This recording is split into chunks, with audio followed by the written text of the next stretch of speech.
So my name is Marjolaine GEORGES and I'm a pulmonologist and I'm working in Dijon, most of the time in intensive care. And the aim today is to show you the design of Goût study, which study relationship between diaphragm weakness, taste and smell, and food intake in ALS. First of all, we will begin with a reminder of the regulation of food intake. And food intake is a complex system with numerous and redundant elements to precisely adapt the meal to energy requirements. This is hormonal and nervous signals of hunger and satiety, which are integrated in the central nervous system to adapt food intake to energy expenditure to keep your weight stable. This is the homeostatic part of the system, and it essentially involves an axis between intestine, hypothalamus, and brainstem. But over the course of evolution and from the prehistoric times, when access to food was difficult and variable, the evolution of the nervous system associated eating behavior with a reward. And this is the hedonic system and a non-homeostatic mechanism, which is related to brain's reward system and rely on dopaminergic signals in the mesocortical limbic system. And it's a way to eat without feeling the need and without real hunger in a non-homeostatic manner beyond metabolic needs. And this is hypothalamus, the center of the system that regulates the behavior to eat, and it integrates all information. And the brainstem, which is here, regulates precisely the meal size as it receives information from the digestive tract via vagal nerve, and the reward system, which is here and figure here also, involve prefrontal and orbitofrontal cortical areas, the hippocampus and amygdala. And it generates the affective and the cognitive and the emotional components that reinforce the behavior to eat. The palatability of food and the sensory, the smell and the taste and the preference for food contribute to food consumption. And the eating behavior is driven by the experience of pleasure obtained for food with two components, which are liking and wanting. Liking for food is the pleasure provoked by a specific type of food, which depends on the sensory properties of the food, and it involves opioid and GABA in the dark green zone with the central role of nucleus accumbens. Wanting is the attraction that is triggered by food, and it's also how somebody wants to obtain the reward of food. It's more likely to differ moment to moment depending on anger, macronutrient imbalance, disordered eating patterns, or time of the day, and it involves the dopaminergic system in the light green area. We can explore reward system and its two components, liking and wanting, using functional MRI or electroencephalogram, but it's very expensive and difficult to do it in a daily clinic. So we develop a French version of a questionnaire. It's a neuropsychological method to measure liking and wanting, and it's called Leeds Food Preference Questionnaire. We adapt in a French version, and we add some protein in the photo of food we used, and we develop a smartphone app that everyone can use at free. So we use basically we use 16 photos of French food for 4 categories of food, which are high fat sweet, high fat non-sweet, low fat sweet, and low fat non-sweet. And to measure liking, we ask how pleasant would it be to taste this food now. And for each photography, we have a visual analogic scale. And to measure wanting, we present 2 photos and we ask which food do you most want to eat now, and the reaction time and the frequency of choice indicate the preference for each 4 categories of food. In ALS, we know that weight loss is a prognostic factor, and it's related in 63% of ALS patients, it's related to an increase in resting energy expenditure. Other mechanisms are demonstrated, and this is decrease in energy intake due to dysphagia, bulbar involvement, difficulties with upper limbs, difficulties with saliva, or psychological disorders. And we know that therapeutic solutions are limited with oral food supplement and gastrostomy, but we don't know anything about the reward system, and we think that the hedonic part of regulation should play a role in the weight loss in ALS patients. So we hypothesize that diaphragmatic dysfunction might affect the hedonic system. First, we know that diaphragm dysfunction directly contributes to weight loss in ALS patients via the use of more energy to contract the accessory muscles when diaphragm is weak. However, we think that when diaphragm is weak, we reduce lung volume, and the reduction of the inspiratory capacity can decrease smell and taste and reduce food intake. In a cohort of quadriplegic patients published by Dan Adler, we know that when normal diaphragm function was restored via a phrenic stimulator, the olfaction was significantly improved. Moreover, we think that part of the abnormalities in smell and taste can be due to the ALS itself. We know that ALS is a motor neuron disease, but minor but diffuse abnormalities were described in the sensory nerves in electromyography.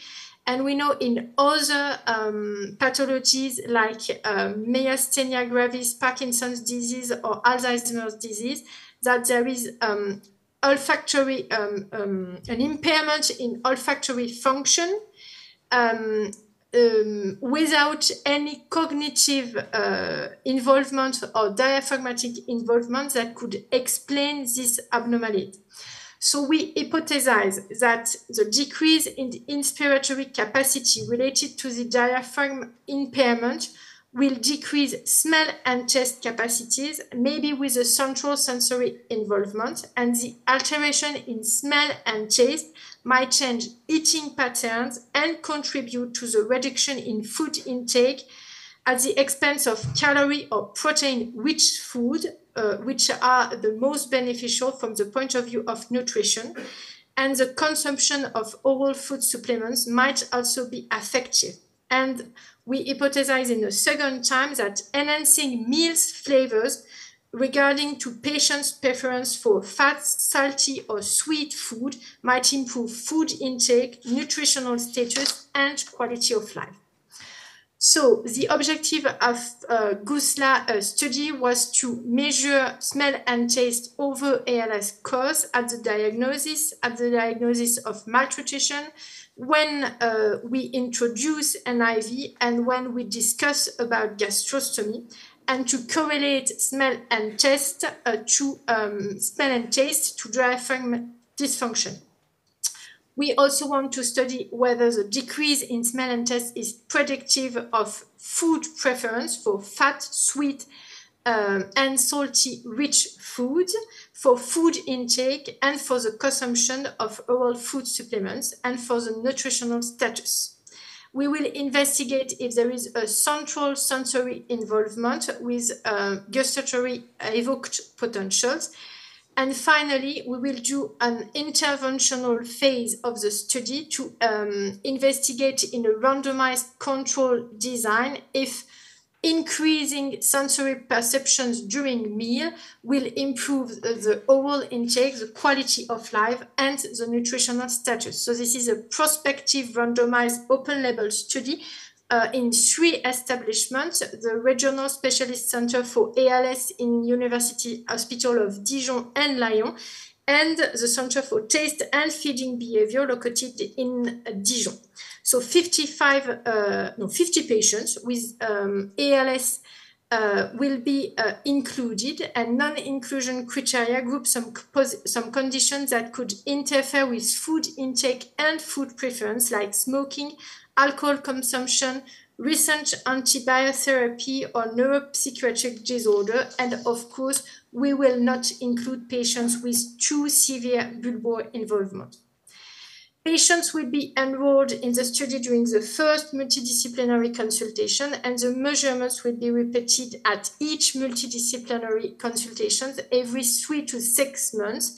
And when there is a major change in therapy, such as NIV initiation or gastrostomy, and we will repeat every measurements which are indicated here, with respiratory assessments, nutritional status, lead food preference questionnaire, of course, smell and taste test, with some measure of brief smell identification test and strips to test the taste, and auto questionnaire, and we will measure quality of life with SF36. At the moment of undernutrition, patients will be randomly assigned to 2 groups, one with conventional dietary management here, and one with dietary management using sensory reinforcement during meal regarding patients' preference, and we can discuss about this time of the study if you want. So we hope to demonstrate that there is an extra respiratory effect of diaphragm weakness on smell and taste, and the hedonic aspects of food regulation. So above the well-known hypoventilation effect of diaphragm weakness, we hope to demonstrate that there is an effect of diaphragm weakness on food intake, and there is maybe there is a deleterious impact on nutritional status and prognosis. And we think that a personalized management of undernutrition, taking account of olfactory gustatory deficits, will improve the prognosis of ALS. And we can do this in adaptation of freeze-dried for home-cooked meal or oral food supplements. And we also can give patients appetizing concentrated flavors at meals time to stimulate food intake. And maybe it's an additional rationale to early begin NIV in ALS patients. We just have the ethics committee approval, and we will open the recruitment in Dijon and Lyon before the end of the year. And that's all for me. Okay, thank you very much. So, I don't know if the presentation is open to discussion now or after. No, basically we began very late, so we are late. So maybe we have just time for one question. Anyone? Yes. Very interesting talk. I was very interested and curious about the olfactory sensory potential, because I think that most people here, that's something they are not familiar with. Do you have any preliminary data about that showing that there are abnormalities in ALS or in the literature? Alors, it's my neurologist colleague, which is Agnès Jacquin-Pic. I don't know if you know it, but she's working on gustatory evocated potential, and we put some liquid, some sweet liquid on the tooth, yeah. And we register electroencephalograph at the same time, and it's during around 30 minutes with concentration higher and higher of sweet liquid. And we don't have some data in ALS patients, but we have some data in neurocognitive impairments and in Alzheimer and Parkinson patients, and there is alteration of this gustatory evocative potential in this population.